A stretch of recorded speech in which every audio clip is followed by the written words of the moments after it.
What will it take for the Braves to break out of the recent struggles? We'll talk about it next on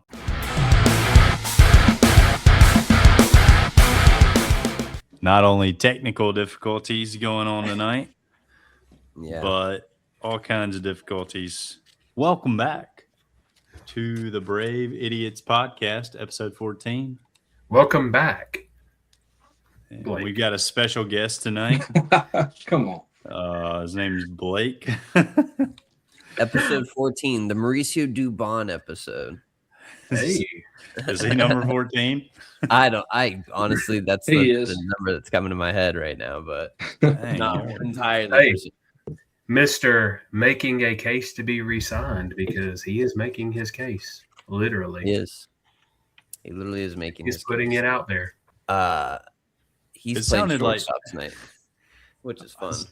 Sorry, guys. I forgot that we were already recording because I was cutting up this stuff. Yeah. And then I heard something that sounded like a freaking iguana behind me or something. And that was just Alyssa.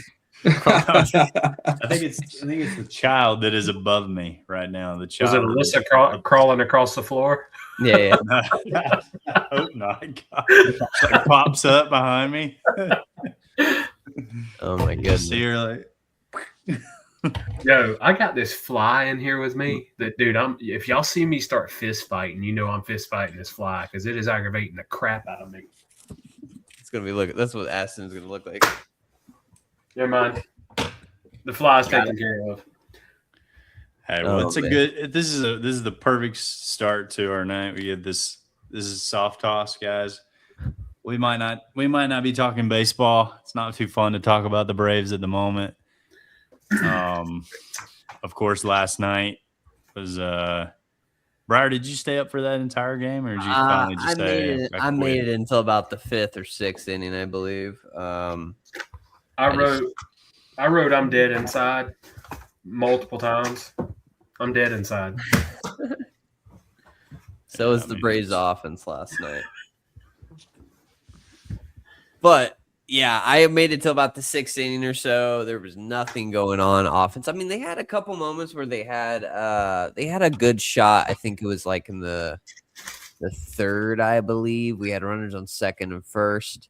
And then Dom Smith hit like a dribbler to shortstop, and then there was like 1st and 3rd. And I think there was 2 outs, and I forgot what happened. But that was like the only moment that I really noticed they had any sort of traction on the base pass or like an actual legit opportunity. But yes. I was also dead inside, like the sign suggests. Yeah, and I think, I mean, I was talking to a friend earlier that I believe that the Braves are just in that you're just in the midsummer slump.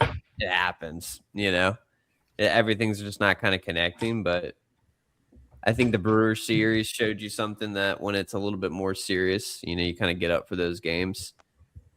But yeah, I think they're going to have these moments and they'll get out of it. I'm not worried. I've lived too long now. I've experienced too many Brave seasons now to realize that I cannot get mad about the midsummer slump, because as long as we make the postseason, it doesn't matter. Make the postseason, get hot.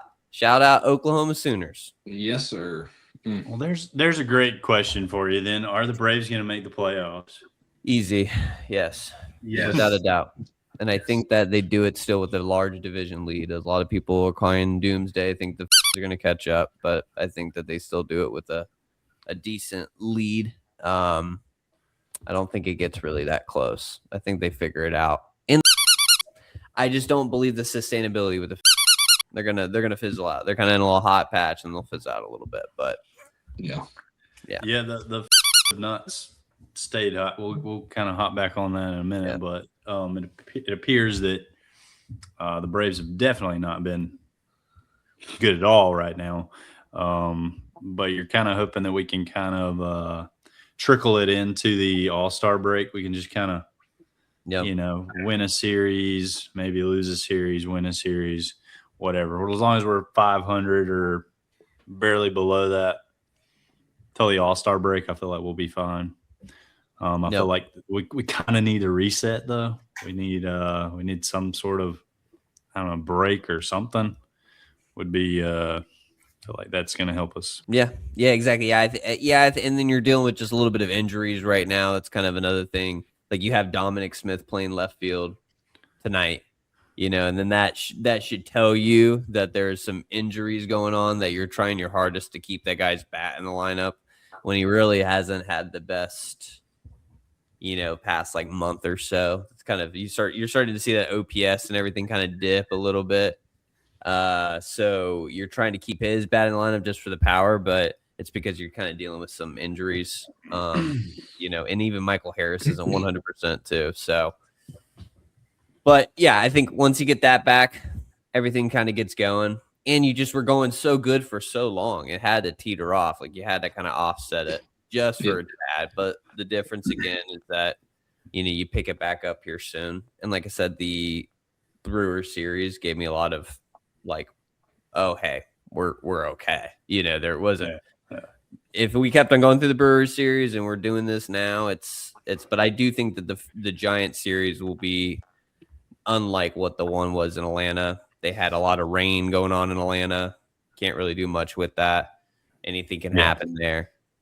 I think. I think that definitely the Brewers series, the way that we could actually find a way to win the games, it seems like last year that's a thing that would not have happened if we had been on the losing streak that we're currently kind of facing. We would have got swept by the Brewers and we would have had like just no chance. But the fact that we could kind of dig out those two games and somehow find a way to score a few runs, even though that's kind of a problem right now. So we need to score some runs. But the fact that we were able to do it, and that the pitching has been, even though you're like, oh, I need more pitching, the pitching's been pretty dang good. Yeah. So, I mean, when you have a good start, sometimes the offense goes cold, and sometimes you got the offense kind of humming. The pitching, isn't holding up their end of the bargain. So I think that's kind of what you've seen in the stretch. I think Iggy has looked a little shaky, and that's because he was like, I think Aston said in the group chat, he was due for one, and he almost had another one. So if it wasn't for Speedway Classic MVP Eli White with that hose, so that's what I'm saying is that I think what really matters at the end of the day. Everybody goes through that. I mean, Ross Chapman gave up 3 runs. I don't even know if it was a home run, whatever, lose the game for the Red Sox last night. And the guy's been like untouchable. So it happens. It happens to everybody. Yeah, you're gonna have a game where you come out flat. And again, I think that's partially due to the Braves slump. He hasn't been pitching much because Walt Weiss hasn't really put the guys out there when they're not, which I kind of disagree with. I don't think your closer should be sitting on a week's rest. I don't believe in that. I think because again, these guys are guys that only go out there. They're hot. They're hot and cold. Like that's what they warm up. They get to 100%. And they go out all blasted and then they're done. So when you put them on ice for 7 days or so, or whatever it is, 6 days, they're going to go out and be a little cold. They're going to be a little rusty because they don't it's not the inning. It's not the pitches. It's just, it kind of lulls you out, you kind of lose it a little bit. So, but it didn't bite us that day. So you just win ball games and there's 162 for a reason. You're not going to win all of them. Well, speaking of rusty, we'll go ahead and jump in on Chop It Like It's Hot. And we'll talk about Ha-Seong Kim. The guy has been abysmal, just very, very bad. What do we do with this? And I listened to a thing. It was like talking about how he's been working hard trying to get right, but then you hear stuff like he's trying to remember the player that he was before or something like that. And you're like, dude, just play baseball. Like you've done it your whole life. Well, they pay him that money to bring him on basically as an everyday starter at shortstop, and he just can't do it. I mean, like tonight, Breyer said they're starting Dubon at shortstop. There's no reason why you're getting paid the money you're getting paid and not being the starting shortstop for the Atlanta Braves.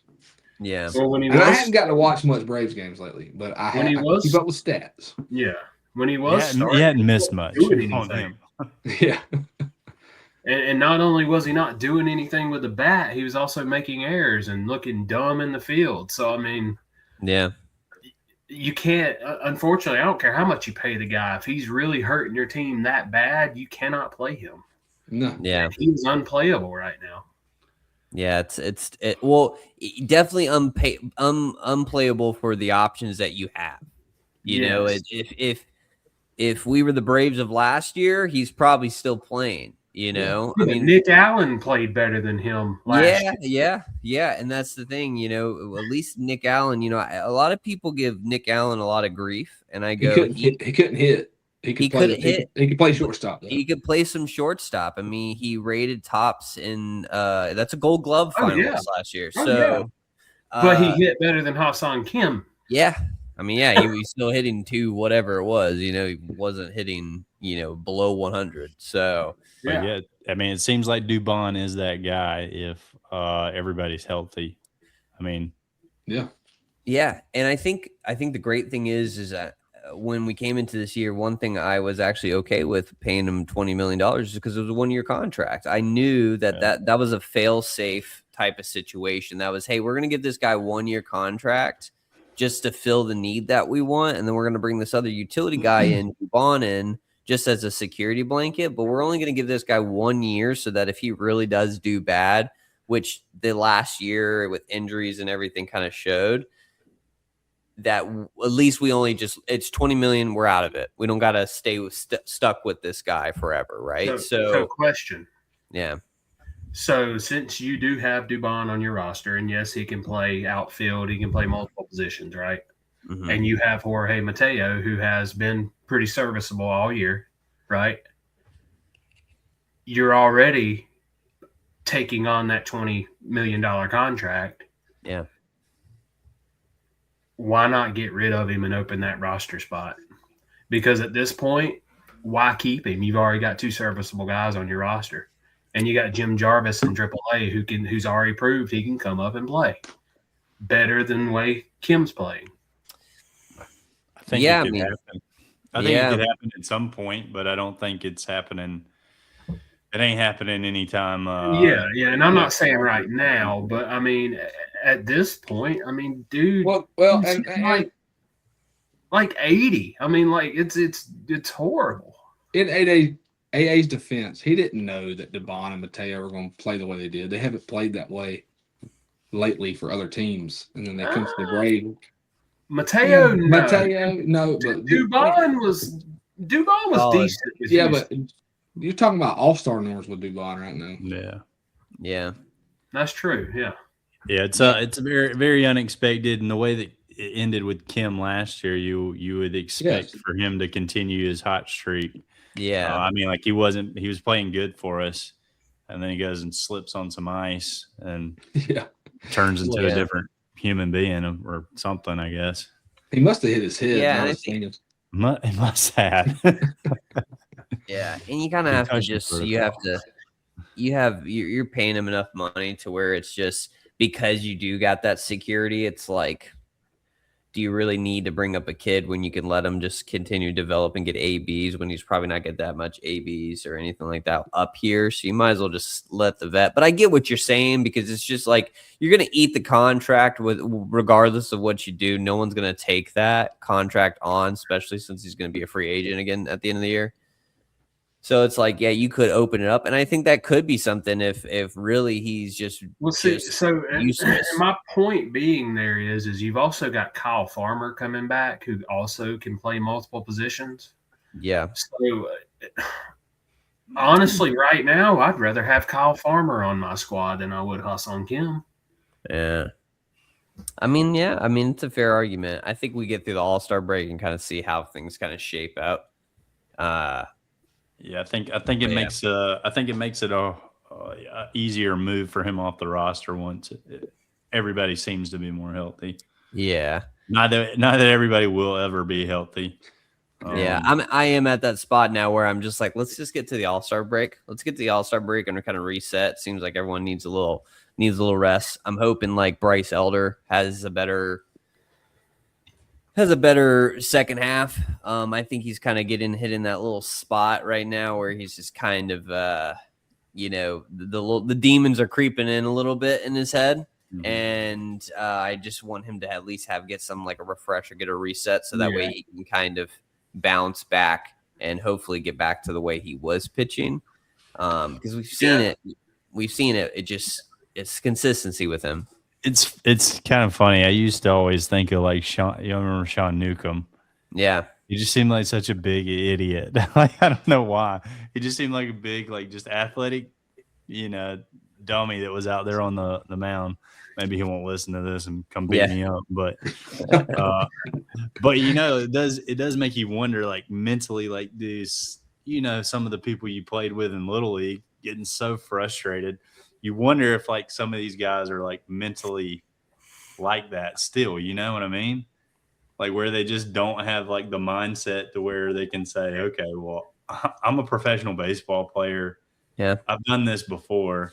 And can I, like, I can get through this, Yeah. It makes me think maybe his mindset is like, he looked so confident for the last few months. And now, like, he gets hit a few times these last couple of times. And maybe he's like, wait, am I any good? Yeah. Well, yeah, letting the demons in, just like I said. Yeah. But it's like, dude, just, you did fine. Like, make some sort of, like, there's got to be some sort of small adjustment you can make. Yeah. Prime example of that same thing, Mike Fultonevich. He was the same way. Yeah. The same way. Except for Fulty's issue is he had an attitude problem. Yeah. The thing about Fulty is he had a lot more, I would say, talent or stuff than Bryce Elder did. Yes. And Fulty definitely had the stuff. He just had command issues. It was so bad. His command issues were so bad, whereas Bryce Elder's already on like a limited arsenal. And it's for him, it's just kind of locating his pitches and pitch selection. Because and I think right now, because he's not locating certain pitches, his pitch is okay because he's not Jerks and Profar. Yeah, exactly. His piss is hot. No, but his pitch selection is what is causing him issues. He's having to throw the ball over the plate and he's kind of getting bounced around a little bit. But like I said, it's just him.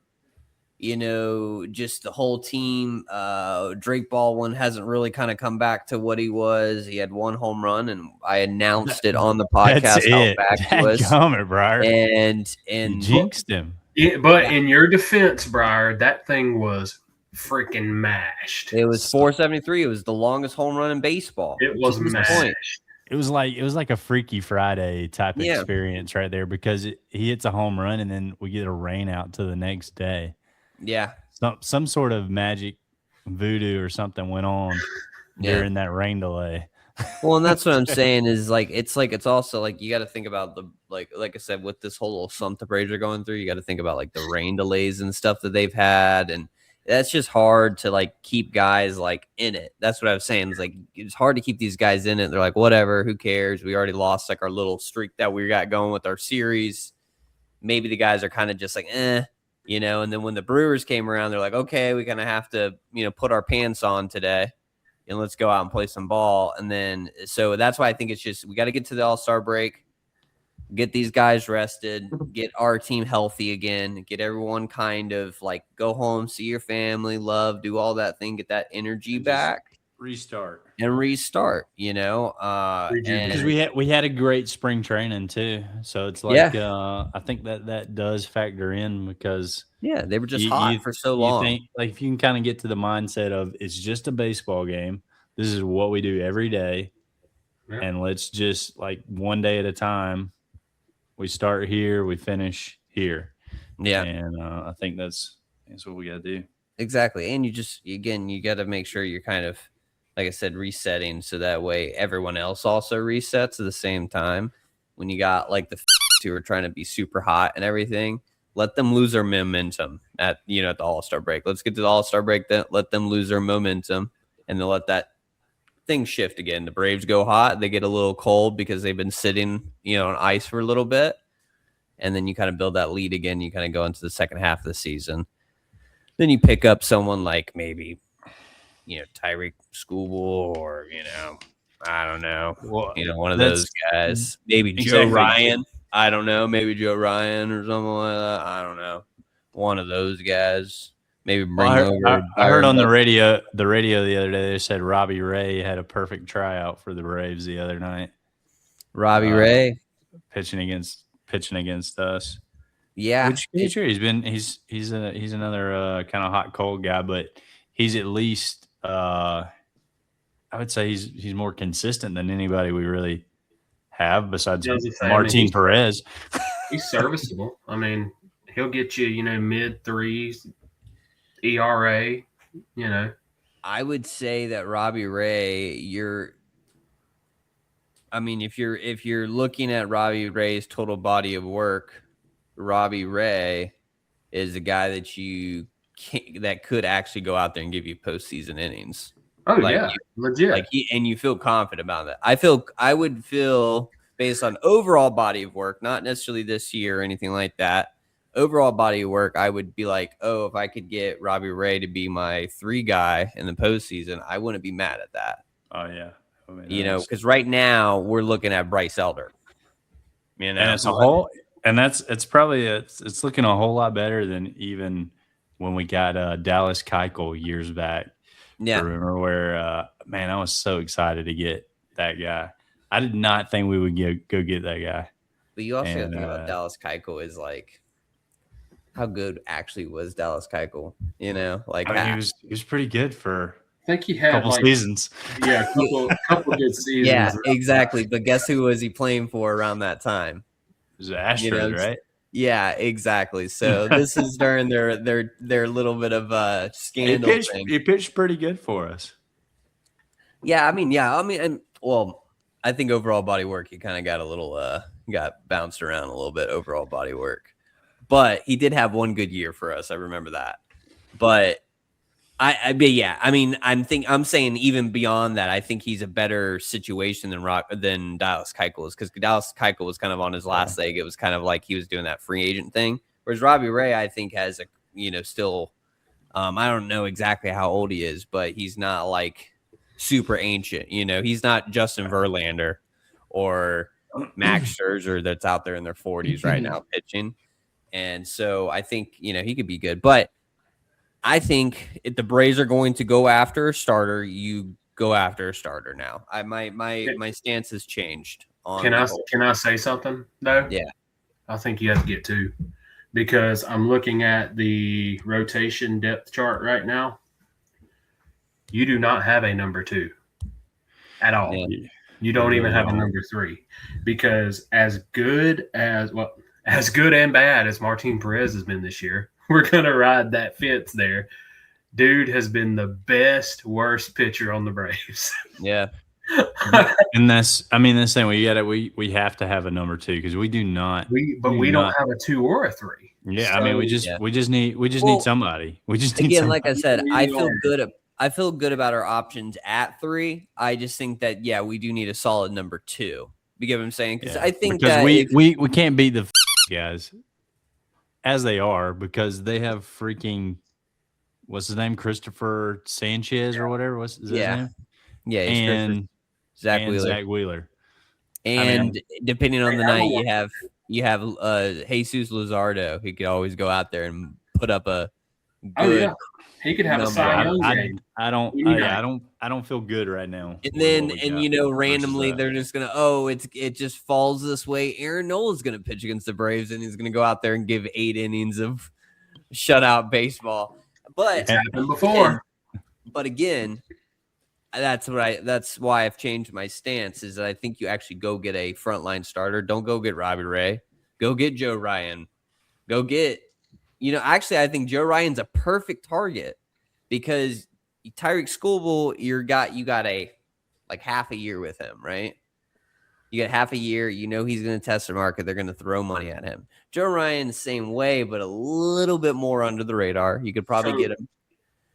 Question on that. Yeah. Why not go get Joe Ryan and Robbie Ray? Why not go get Joe Ryan and Byron Buxton? Same team. I'll take that. Yeah. Byron Buxton is so good, man. Just go throw a bunch of prospects at him and see what happens. I saw something today. It was talking about that the might be targeting Buxton. He don't want to play there. Well, I think, and you guys are just gonna, because I think this is a topic that we have to bring up before we get into the game show. You might have to look at the world of right now, strike while the iron's hot, and trade away Eric Hartman.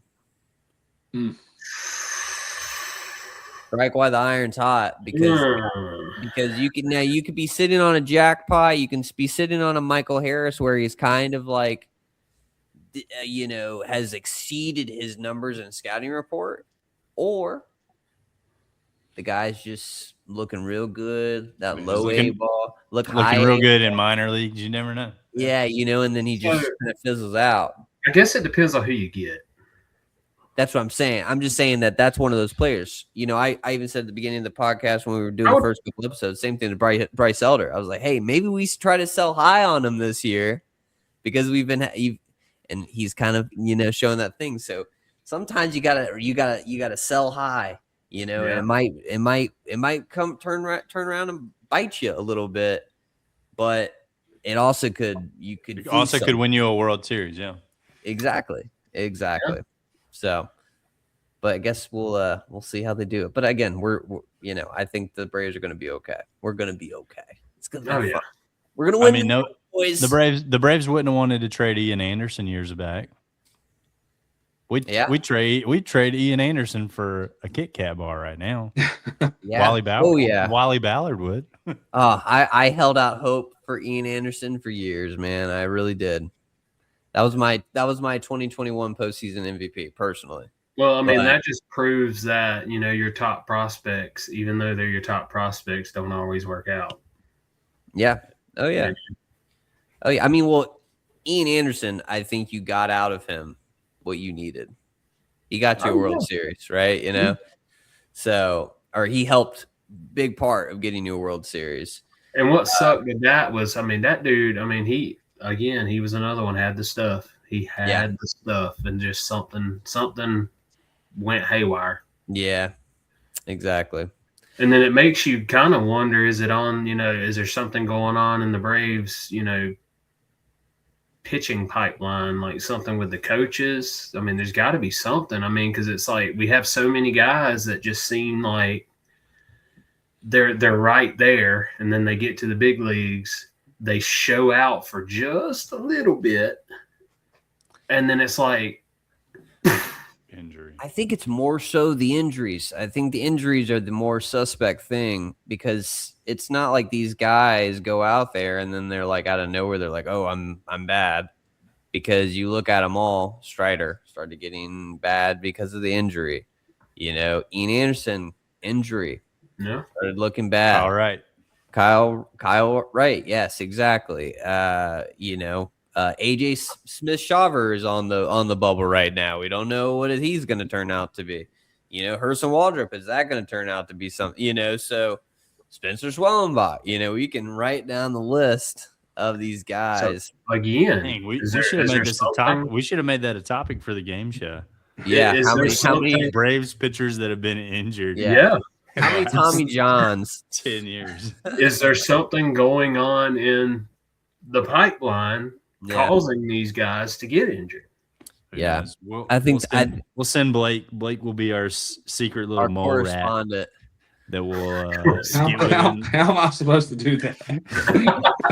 Blake, you're a salesman. You can get access. You can do this. Fake ID, like, I'm supposed to be here.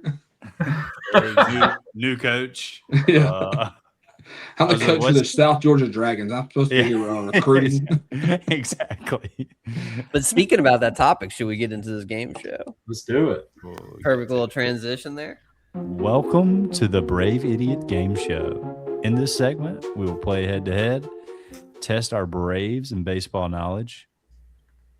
Aston is dead inside, he says. We'll see how he feels after he wins 100 points in the game right here. Tonight's game is roster roulette. And this is a game in which we will kind of go back and we'll basically choose I've got kind of 8 topics wrote down right here. We wrote these down before the podcast. Each of us will have 30 seconds to name as many players from that topic as possible, right? You got 30 seconds to name as many as you can. An example could be Braves infielders. You got to name as many Braves infielders as you can, past, present, whatever, in 30 seconds. So you'll get a point for every single name you can name within that 30 seconds, and we'll just see who has the most at the end of the game. Heck yeah! You guys ready? Who's going first? Who's gonna be our clock? I can clock it. I can clock duties. It. All right. So I am clocking. You said 30 seconds, yeah? 30 seconds. I have mixed up the order of the topics, and I've got them numbered 1 through 8. Got it. Do we want to go? Who goes first, or do we all want to say like not it or something like that? Nose goes. I'll go first. Damn. I'll just go first. Blake will go first. Which I'll order should we go in? We got Aston second. Yep, that's fine. Me third. Briar we'll fourth. go counterclockwise. Yeah, that's fine. Yep. Okay, just tell me when to start the clock. All right, so you got to choose a number 1 through 8. Blake. 5. 5. All right. Don't name anything yet, but players we've traded, players that the Braves have traded away, right? So players that the Braves have traded away. Briar is on the clock. 30 seconds. Once you name one, he'll start the clock. Max Fried, Freddie Freeman, Dansby Swanson, both the Uptons, Justin and BJ, I guess I need to name them. Marcus Giles, Travis d'Arnaud, John Smoltz at once, Greg Maddux at once, Tom Glavine once, Gary Sheffield, Rafael Furcal, Andrelton Simmons. All right, good. God dang it. How many did he name? I lost count. Oh, but we didn't trade some of those players. We did not trade. Yeah, I was like, did we trade Travis d'Arnaud? Or did he get? He was a free agent. I forgot. I feel like we did trade Rafael Furcal though to the Cardinals, or did we get him from the Cardinals? Yeah, it's Cardinals. We might have to watch the tape back to get the answers. I can rename them. I remember who I named. All right, rename them real quick. I said Dansby Swanson, Freddie Freeman, Travis d'Arnaud, Freddie Freeman. Did I already say that? Yeah. Tom Glavine, Greg Maddux, John Smoltz, Rafael Furcal. The Upton brothers, you said. Both Upton brothers, which I think their contract actually ran out, and we actually didn't trade them. No, we did trade. We traded both of them. Did we? Yeah. Couldn't remember. Max Fried, which I don't think we traded him. Yeah, that was a free agent signing. I was just guessing this off the Dansby Swanson was also a free agent. Freddie Freeman was a free agent. Gosh. So do we go back and rewatch? Okay, so you said Marcus Giles and Rafael Furcal as well, right? Yeah. All right. Yeah. I got him still with having 8 points within that. Okay. Yeah. I had you with 8 right there. If we mark out who was not actually a that's a tough one, man. I can't remember who was free agents and who wasn't. Hey, but that's still 8's a pretty good number though, either way. It's a good number. I'll give y'all some bad news. What? The team out of Philly has won. Yeah, they scored 8 runs in the 9th inning to beat Washington. Oh no. We're on a heater, boys. They are. Aston's turn next. I said Gary Sheffield too, by the way. So that'll get you in that.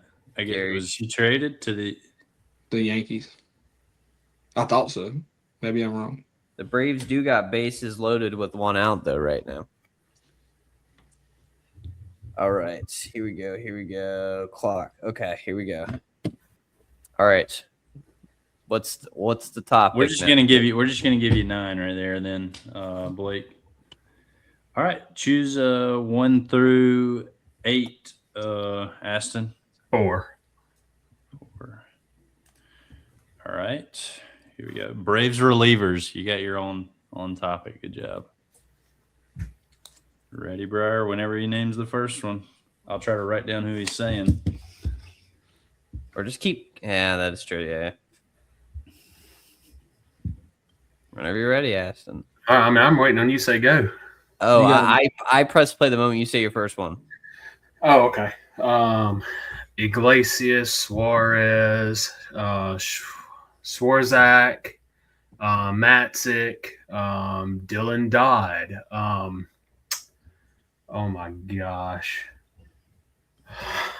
I'm gonna go blank right now, dude. Dylan Lee. Venters, O'Day, Craig Kimbrell.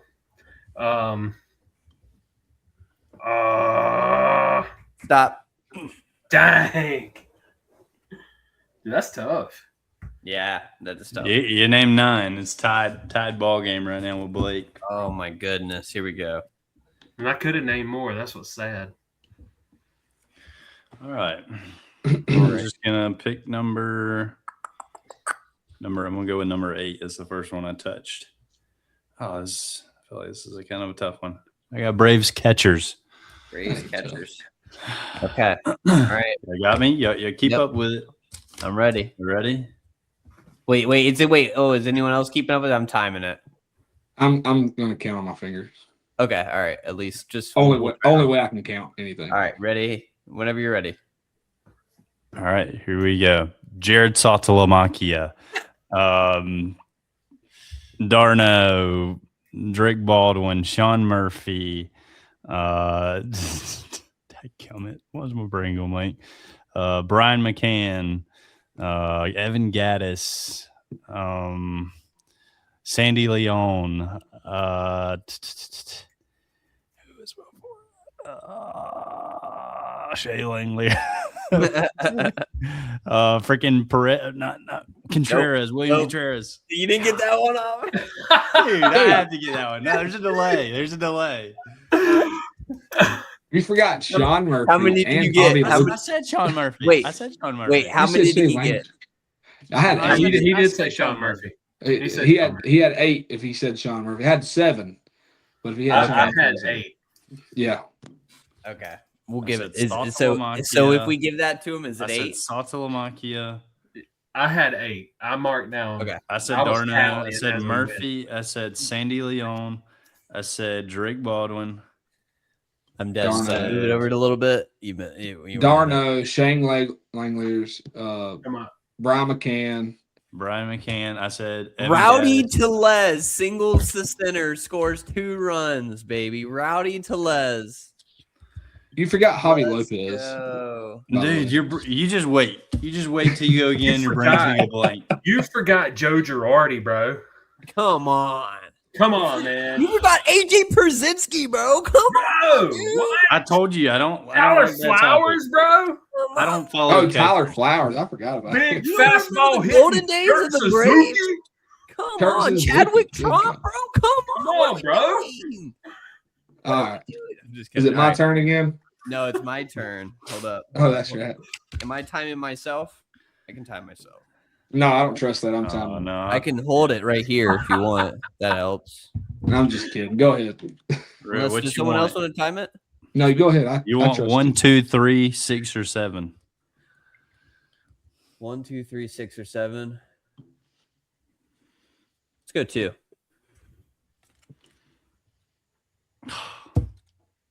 What is it? Braves 2021 roster. right. Well, GG's, boys. That's it, boys. We've lost this one. All right. You ready? Start it. 3, 2, 1.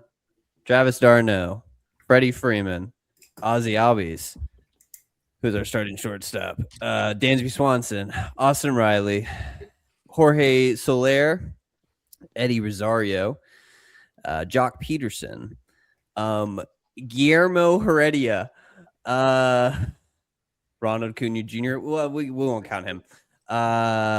We got Dylan Lee, Tyler Matzik, Will Smith. And that's 30 seconds. Yeah. I had 12. I had 13. 13. If you include Ronald. Did you? Why would you not? I didn't. You didn't. No, Ronald doesn't count. He He didn't wasn't on the. even- he played He like wasn't technically 25 on the roster. games. Dude, he would have been MVP if he did not got injured. But yeah, he wasn't technically on the roster. I just was thinking of outfield. I was going around the horn if you couldn't figure that out. So 12. But yeah. All right. I was like, what? Who's our starting shortstop? All I right, forgot. Blake. You want 1, 3, 6, or 7? 6 or Seven. 7. I'll continue doing this so everyone can see the timer. I'll take 7. We go. All right, you got Braves shortstops. All right. Go for it. Kim, Mateo, Dubon, Swanson, Furcal, Walt Weiss. Oh. Have we had more than 6 in the last 25 years? I feel like so, yeah, especially before the Dansby era. So much easier to think about it when you're not Gosh. going, you know? I'm trying to think. Who do we? Oh, yeah, I'm thinking of a couple. Anderson Simmons. I'm done. I don't know. I don't remember. There we go. I just hit Brian the crap named out of one my for you elbow that you just- didn't name. Say like Martin Prado, Oh, Edgar Enria. Bro, Tyler Passernicky, bro? Come on, Dude, we just dude. talked about Allen, Nick Allen bro, like come on, 5 man. minutes ago. Come on, bro. It sucks What are when we you get put on the doing? spot. You forget everything. Didn't Camargo play some shortstop too, bro? Come on, bro. Yeah. Man, come on. I was thinking about actual shortstop. You know Escobar, bro? Camargo was the last person I'd have thought of. He was more like third baseman, right? He played everywhere. He was kind of like Ozzie Not- Albies, not man, good at played anything in the in general. minors, Yes, bro. Come exactly, on, bro. dude. Dude, I actually thought that Ozzie Albies was gonna be the guy for some time. Brendan Shoemake, bro. Come on, dude. Come on, bro. Charlie Culberson? Jim Charlie Jarvis. Culberson? okay. Clutch? Y'all stop. Who's next? Get off. Oh me. Get my on somebody gosh. else. All right.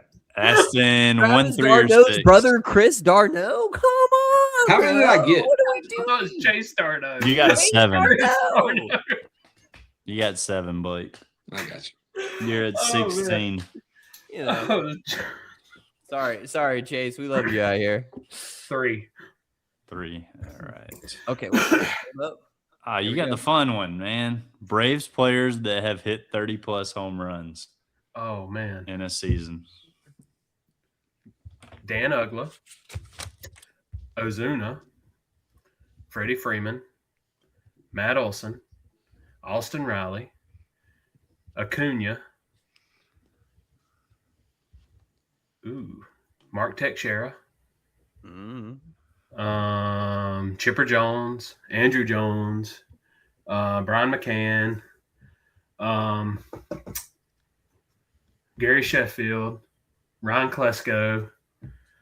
nope. Out. Yeah, out. Yeah, out. I wasn't counting, guys. I'm just been timing. I've been. I doing my counted job. 12. How many you get, Jake, on that? 2, 3, 4, 5, 6, 7, 8, 9, 10, 11, 12. Perfect. Did Brian McCann hit 30 home runs in a season? Let's see. He may not have. I don't remember it.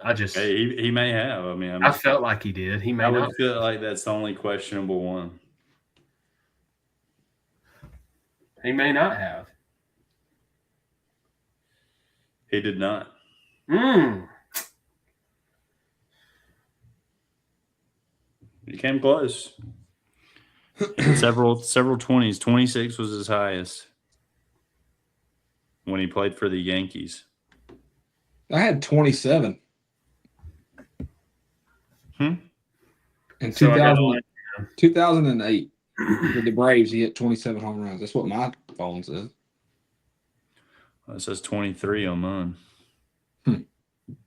What? Listing. What's the truth? Home runs. I'm on baseballreference.com. Well, what is it? What are we looking at? Who are we looking at? Brian McCann, home runs. Oh, yeah. His most he ever hit was in 2015 with the Yankees at 26. Yeah. The fact that you Never reached 30. But so 11. Oh, I was just looking it up. I can't take credit for that one. Thank you, chat GBT. So you got We should get an AI sponsor like Joe Rogan. All right. I'm gonna go with number 1. I got Braves aces. I guess that's subjective. Let me think for like 30 seconds before I start. Ready? Let's go Dallas Keuchel. Let's go Julio Teheran, Max Fried, Chris Sale, Spencer Strider, John Smoltz, Greg Maddux, Tom Glavine, Mark Wallers. I don't know if he was a bullpen guy or what. Phil Necro. I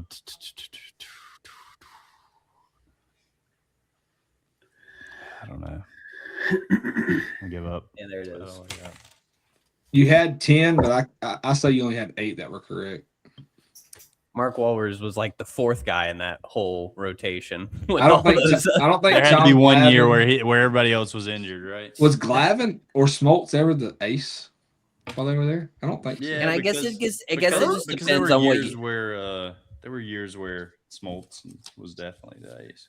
Yeah. Well, I guess it just depends on what you define as ace, because like, did you ever define Spencer Strider as an ace? I mean, could I have said Chris Medlin one year? You could have said Jurgens. I would have taken either one of those, but especially Chris Medlin. 21 starts, man, and then he starts the wild card game and just. I mean, Kyle Wright, the year he won 21 games. I mean, technically, aces are gonna ace. But that's what I was saying. Like Spencer Strider, I was like, it was technically Max Fried the entire time, and then when he left, it was Chris Sale. I don't know.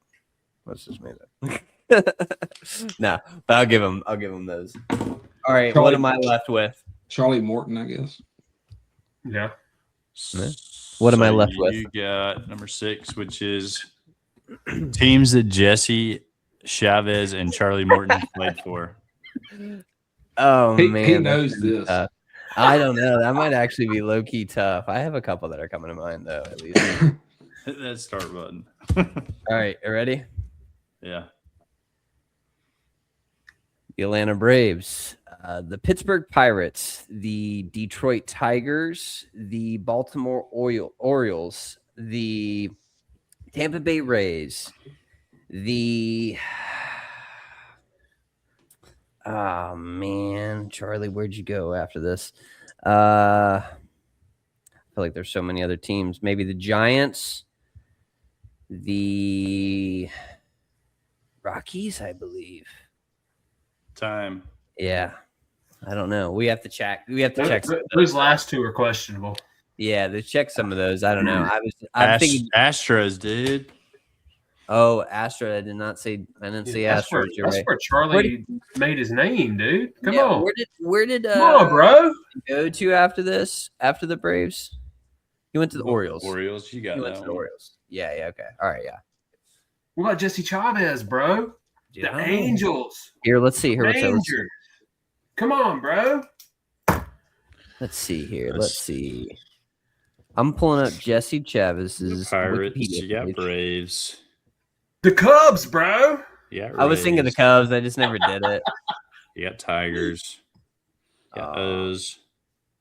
Did they play for the Giants and Rockies? Not Jesse Chavez. Chavez played for 9 different teams: Pirates, Braves, Royals, Jays. Charlie Morton did not either. Angels, Rangers, Yep. Cubs. So you I don't know got 1, 2, 3. You got 5 that round. All right, cool. So we'll see. Let's tally up and see who won here. I'm gonna say Aston won. He did. Gosh, I was so close. Why could I not just say 2 more? Aston won. He had 20. That was And then I had 18. Ryer had 17, and Blake had 16. Gosh. tough second round. It's like a Family Feud when you really that first person knocks it out and then the second one just gets the scraps. I get the last topic. Dang. The crappy topic. I'm alive now, boys. I'm alive now, boys. All right, let's hand out some points real quick then. That's going to give – is in the lead now. He's going to get 100, so he's now at 800 points. Blake. What are we giving Blake for making the pod tonight? Boys, we are still in the second inning, by the way. We're still in that same inning. We're up 3-0, and we still got bases loaded. Let's be generous tonight. Blake, we're going to give you 100 points for making it. Yeah. Let's go. What do I have now? Like 200 points? No. 50 points did I just get out? Matt Olson with the walk. It is 4-0. The boys are going. I'm realizing what I got to do. I got to miss a few podcasts so I can start getting points. Yeah. New strategy unlocked here. What was our prediction? For me being in the lead for points, boys, I want to thank first I want to thank my family. Hold on. Gotta find something to hold here. Where is our predictions at right now? Where are predictions at? Because we did what? The Giants. I want to thank my family. Yeah, golly. I want to thank my Lord and Savior Jesus Christ. The water bottle award. And if you go on our Instagram and you like and comment on that original post, the card. That's where that card goes. Wrap it up. They pull it up. Wrap it up. Wrap this guy up. You can win this bottle. Jeez. We are never gonna give that thing away. I know, man. It's cursed now at this point. So where is our series standings at? We all have to take out one game from the Giants. We won't actually know these series predictions technically until it's played on August 31st. So we can each give ourselves a plus or a minus for a loss or something here. Yeah. How about this? If wherever we land, right, it can we can use that as a serviceable point. It can go either way. Yes, exactly. I like it. All right. Yeah. I gotcha. So we got 2 out of 3s from the Brewers. You got 2 L's from the Giants, and then currently at this current moment, you got 1 L from the Pirates. So we're 2 and 4 out of that. Yeah, we're 2 and 4. Yes. All right. Well, it looks like Blake is the closest to winning that right now. What are the record or what are the predictions? You said 6-3. Aston said 6-3. I said 5-4, and Blake said 4-5.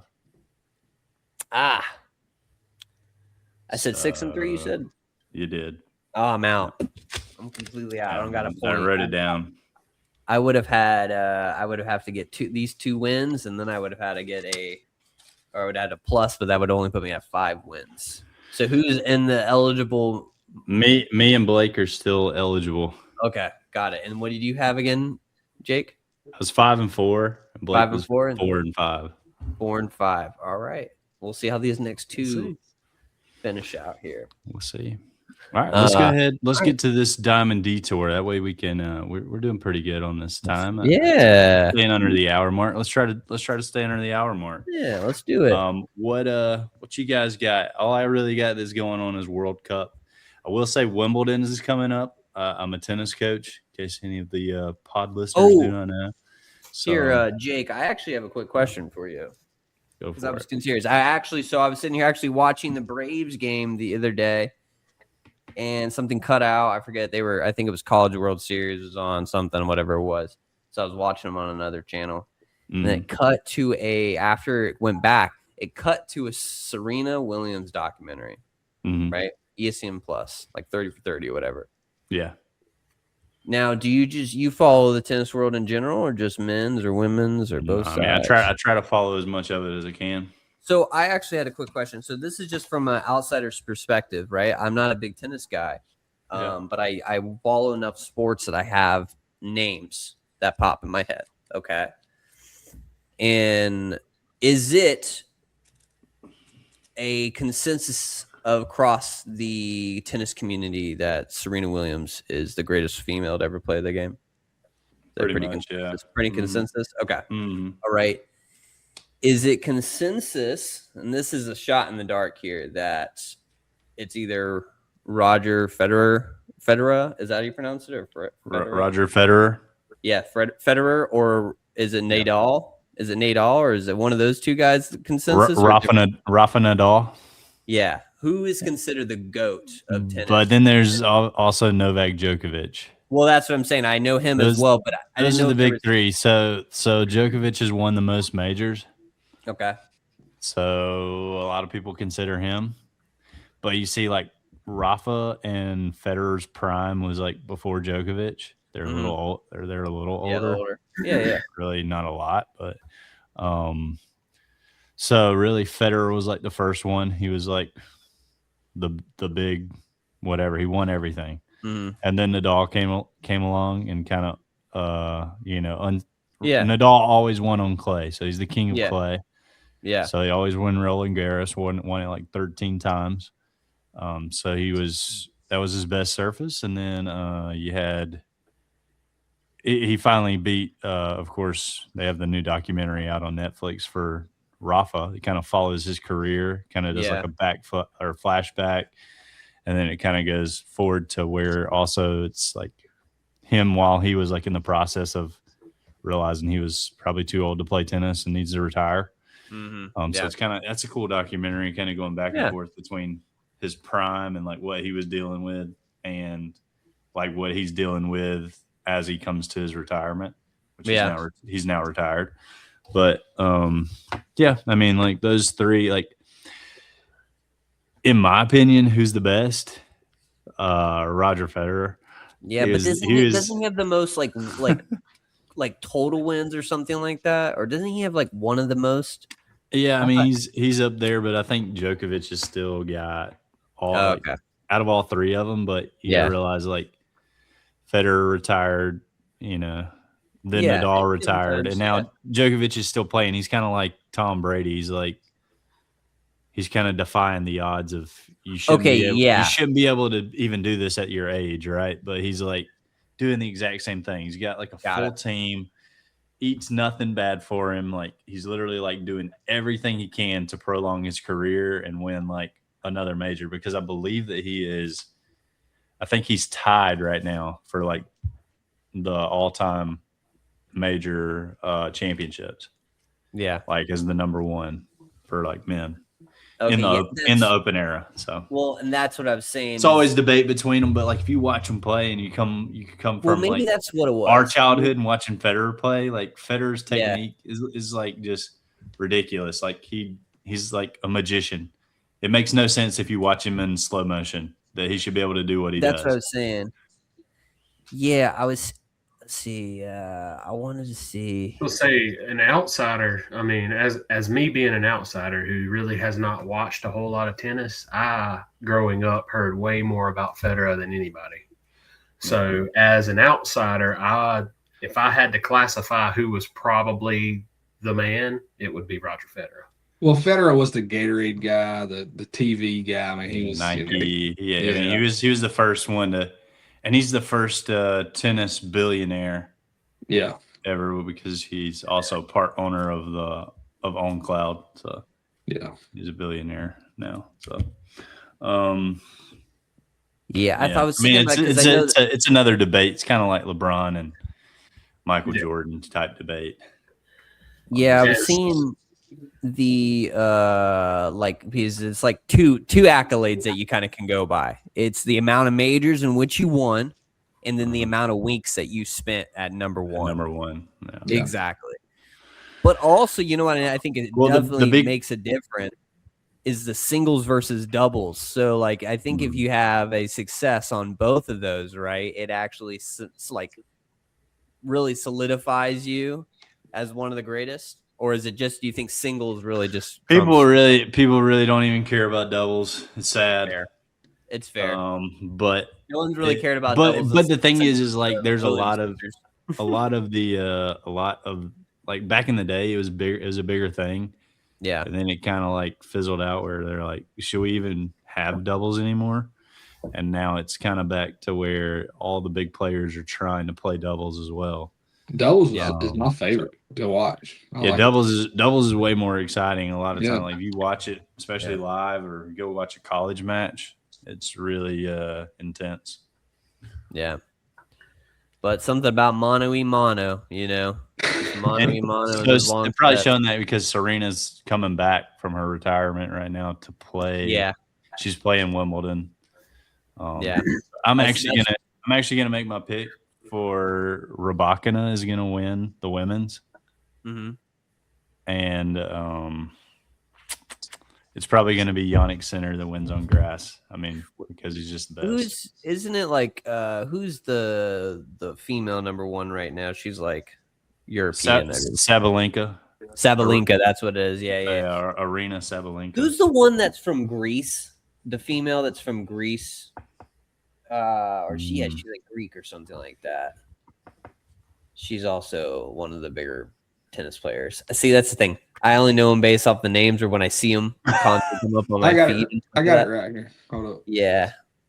I wonder who you're talking about. Here, 1 second.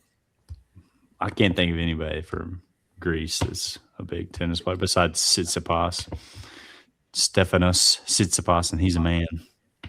Yes. Well, that's the thing. Sometimes he acts like a giant. Oh, Maria Sakkari. Maria Sakkari. She's kind of went down in the rankings the last. Okay. Recently.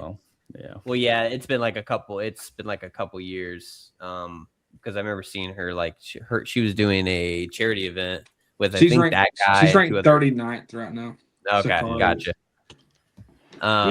Which is sadly that's going down in the rankings. Like you only really keep up with like who's the top 5 or so. 20 players at the most. Once you fall outside of that, you're just another nobody.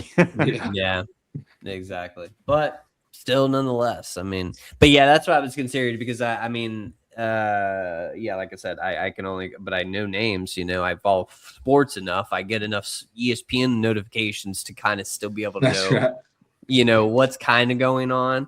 But yeah, when I was watching I have this thing when I'm watching something that maybe I may not know enough about, I will really go into a deep dive. So I was going into a deep dive of tennis last night.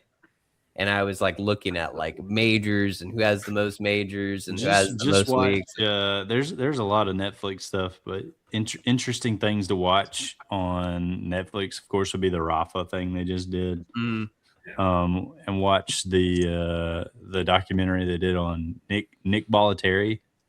Okay. Who started IMG. Oh, okay. Started whatever Nick Bollettieri Tennis Academy, which started IMG, which is now known as the factory for making pro athletes. It all started with tennis with Nick Bollettieri, so it's pretty interesting. Come on, IMG Academy. Yeah. Okay. So it all started with him. But didn't he train the Williams sisters too as well? He did for a period of time. Rick Macy is another one. Like if you watch the movie, like they did about Serena and Venus, it's more so like when they were young and Rick Macy was their coach. That guy's still coaching. Like he's coaching. I mean, kids that are unbelievable, and he's old, but dude, the dude stays on court more than I do still, and I mean, he charges. Dude makes like $1,000 an hour now because he coached those two. Jeez. But yeah, interesting stuff. All right. Well, heck yeah. We got Wimbledon coming up. But yeah, I guess World Cup is kind of dominating the U.S. The first time since 1930 that they've won their opening 2 matches of the World Cup. That's a big deal. They basically. I haven't watched a second of it, but So I'm giving you just some drop stats here, and they should be winning their group stage. They have to play a formality game with Turkey, and then they'll go into the knockout stage. And it's sad because I feel like every year that the World Cup has happened, I've been super into it, and this year it's in the U.S. and I'm like too busy. I haven't watched it. Playing in. They played in Athens, I think, so far. Yeah, Atlanta, Auburn. Yeah, literally me and Briar could go watch if we had money, but I think it's still a fortune to get into those. I've been enjoying seeing what the Europeans have been doing with their escapades out here. I care. They're enjoying themselves. They're having a great time now. Yeah, I care nothing about the World Cup. I'm gonna be honest with y'all. I'm not a soccer guy. To each their own. That's fine. Not a football guy, you know. Hey, that's okay. I didn't like soccer until Laney started playing, and I had to coach it in YMCA. And now I'm like, soccer's pretty fun. See, I used to watch it when old Landon Donovan was on the field, and it was hoping he could score a goal and get us past. Who did we play that one year? That was just I can't remember who we got knocked out by, but. And I'm not saying that to offend Dizzy or anything like. But Disney ain't watching us. That man's too busy. Too busy with them kids, son. Yeah. But hey, I will say this before we get off of here, and I'm gonna save my comments for next week. But their NBA draft is going on right now, and the Atlanta Hawks with their first pick. I don't know how I feel about it. So, but we're gonna wait till they finish the draft, and then we'll come back next week. My comments. And see what they do. But if there's anything we know about the NBA draft, if you're not in those first 10 picks, who gives a crap? That's right. Amen, brother. I don't know, man. Jalen Johnson. I'm not. Yeah, I'm just saying. I'm saying the NBA media. Well, you can be drafted 11th or 2nd, and no one cares. Like, it's all about those first couple guys. AJ was whatever his name, played for BYU. He got drafted first, of course. Yeah. And they drafted the second guy, and they were still talking about him. Yeah. Oh, yeah. Exactly. What? It doesn't matter. It doesn't matter. That's why you want to be drafted number 1 overall. Yeah. Especially in basketball. And shout out every podcast. I'm gonna let y'all do it to our boy, Double Chop. He just chops away all the time, always chopping. Yep, he's chopping right now. Actually, maybe not so much, as the Braves in the bottom of the second have given up 3 runs. Is it tied now? Nope, it is 4-3 with 1 out, and there's 2 on. Good job, J.R. Rich. Let's go ahead and wrap this up, and that way we can go watch the game. It is 5-4. A live update, and we're gonna end on that note. Braves suck. We will talk to you. We will talk to you next time here on the Brave Idiots podcast. Go follow us on Insta, TikTok, listen, watch, and subscribe on YouTube and Spotify. We'll see you next time on the Brave Idiots podcast.